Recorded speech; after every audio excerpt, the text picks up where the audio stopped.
Tyler shit his pants.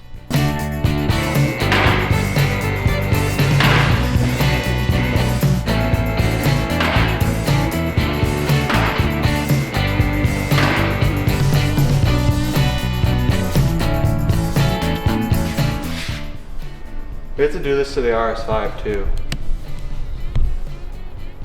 unfortunately.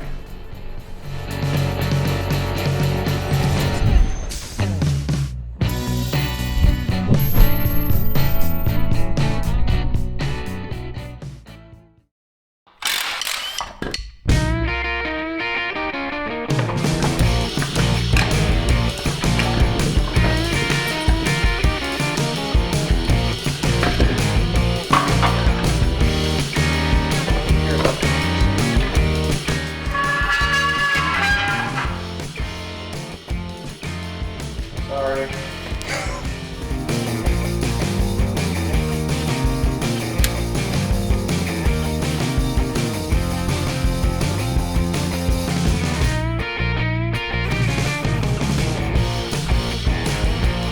Oh my God. Oh. If you're probably wondering why this just happened, this is a non-sport diff. In the two manual S6s, we have wave track LSDs in the rear because the wave track is actually better than the sport diff. Jay from JXP thinks that these are welded.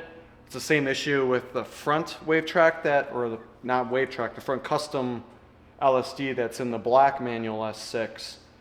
You have to machine off the ring gear to make the ring gear bolt in, just so the ring gear is part of this.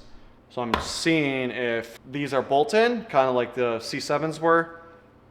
I have a feeling that it's not, but one way to find out, and it's got 200,000 miles on it, so I can see like how it is. If it is welded, we probably will cut the ring gear off and then try to find an LSD that will fit in here because I wanted an LSD over the sport diff. Yeah, so now we're gonna split this open. Oh my God.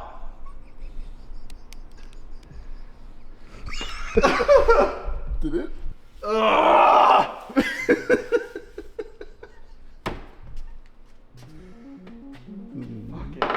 The pry bar or an extension, rare earth magnets, stick it in there.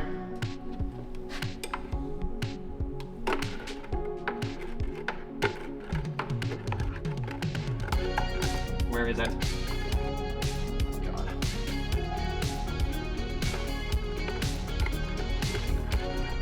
1 hour later. You gotta be joking me. Where? Oh, it's been on it the whole time. God damn it.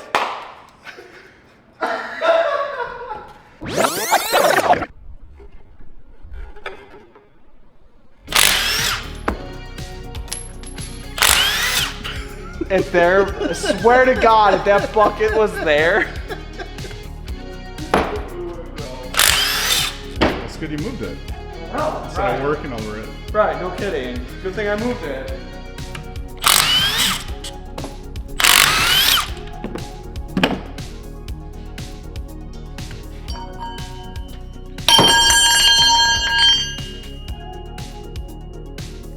What was that? Was that a chunk of the concrete? Flashback.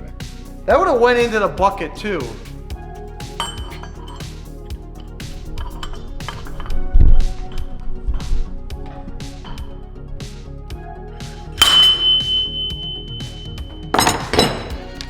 Fucking reminds This me is of so stupid. back in Nam.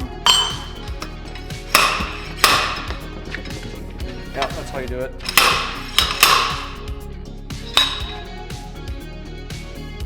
Cool. You're fucking it up. It ain't gonna be smooth. Like your fucking head.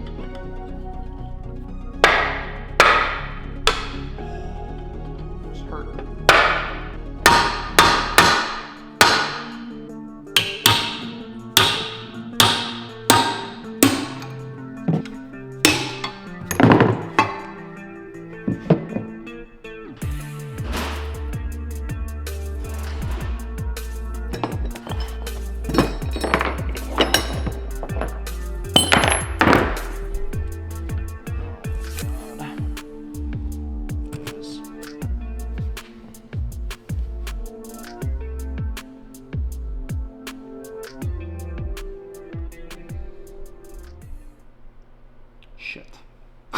There's literally nothing you can even do. There's not even a back surface on here to even drill holes into. Hey, what's up?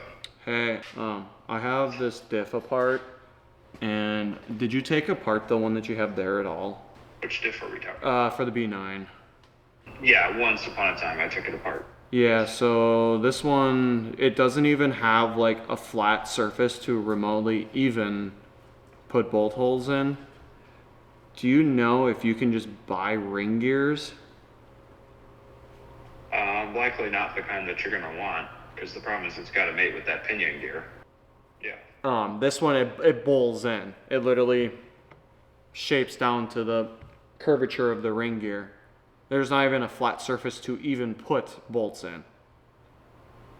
Could you machine a flat surface? Is there much meat? No, here, I'll text you a picture quick. Yeah, that'd be way helpful.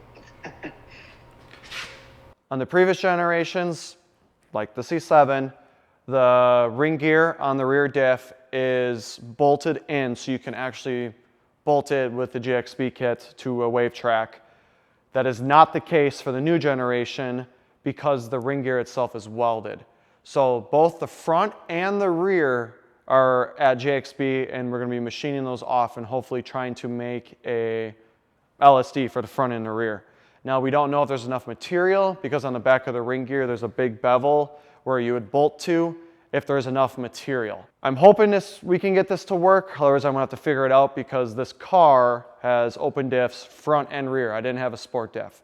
I don't want a sport diff, and I'd rather just go with an LSD, especially for this one for weights and don't have to deal with all the super weak sport diff. That's if we can get it to work.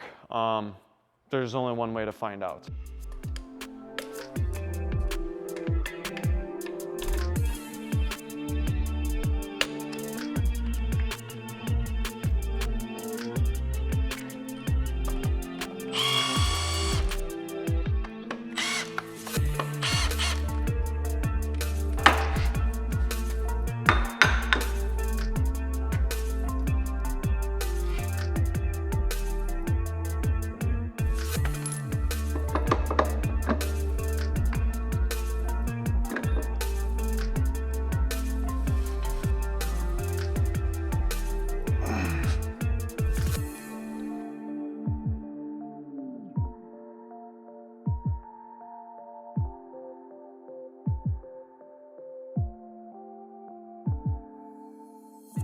All right, so one thing that I didn't even realize is the car was missing the starter harness. So the harness is its own thing.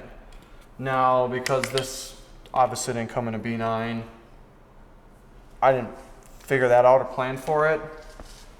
So it was kind of a shot in the wind. Now, ironically, we had the starter harness on the 3-liter that came out of the car, and just filling around, it literally bolts right up. So we have a 4-liter starter with a 3-liter harness. It bolts up identical. The clips are identical. This literally plugs right into, this one plugs right into the alternator. The stud that goes into the alternator also plugs into the alternator. And it was just all gonna work. How we got super lucky on that, I have no idea, but I'm not going to complain about it. So now we just basically got to get the starter in, put the motor mounts on, and then we're going to hook up the transmission and then essentially just bolt this into the car.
What was that? My pocket.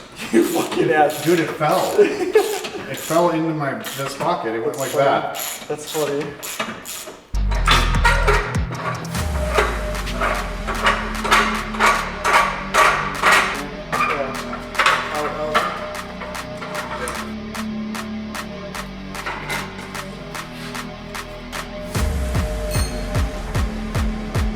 I'm gonna have to cut this inside of the car because the motor mount bracket covers this.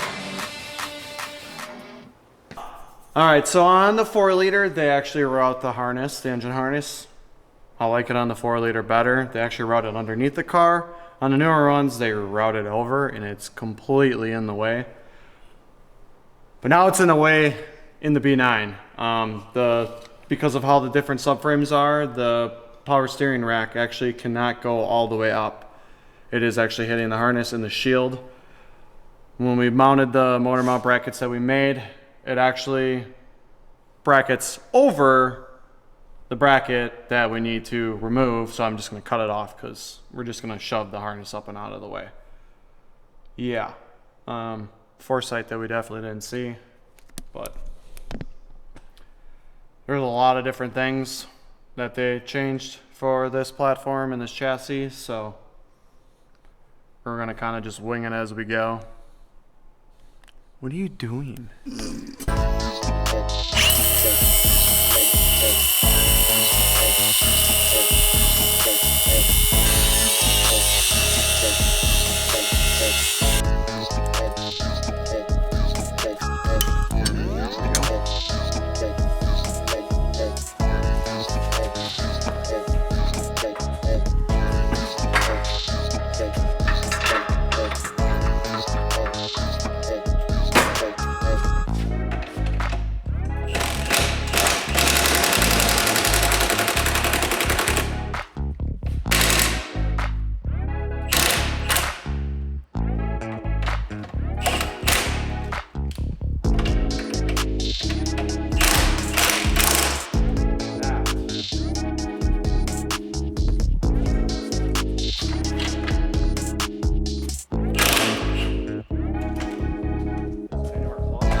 So as you saw in the video, we had to cut some brackets for the power steering rack.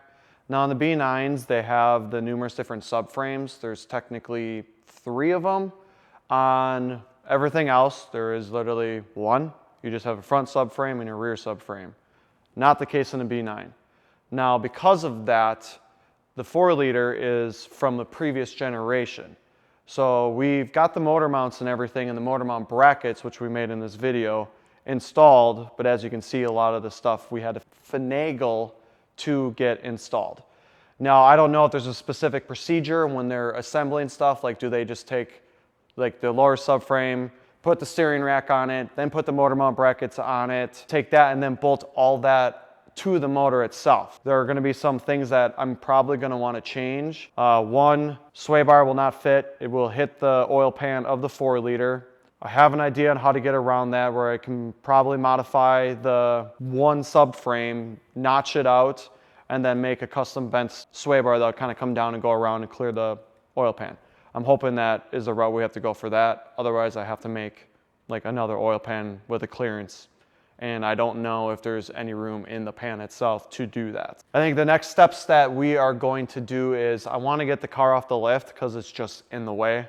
It's been sitting on the lift, and the problem is because of the 3 subframes, it's not like you can just remove the subframe and you're good to remove the motor. You have to do one, which is suspension, then to do this, and then all the other, just to even get at the bottom of the motor. So what we're gonna do now is we're gonna get all the suspension components back together. I have a new rear subframe because it was hit on, or whatever he ran over, it hit the rear mount. So I have a new subframe. We have coilovers we wanna install.